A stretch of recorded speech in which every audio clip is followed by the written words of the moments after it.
Hi guys, I would like to share with you a solution that I found for my low video quality problem in OBS Studio. I was recording tutorial about Java and I noticed that during playback there was a lot of artifacts in my video. Firstly, I thought that the problem was because of codec which I chose for encoding, but it turned out that the problem was in a completely different place. So let me show you.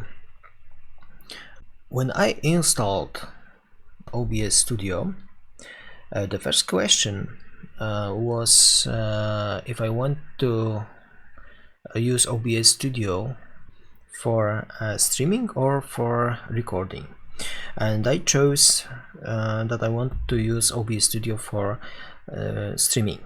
In that case, it turned out that OBS Studio tried to optimize video settings for streaming purposes, and it decreased output resolution and it also decreased FPS value.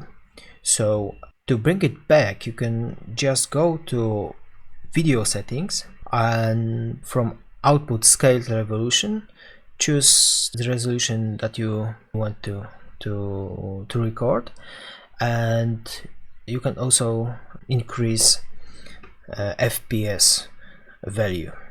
It turned out that in my case that was the problem. After I switched the settings, my video looks much better. I hope that it helps you to solve your problems with low video quality. If you like this video, you can give me thumb up. If you don't want to lose further videos, you can subscribe my channel. And thank you for watching.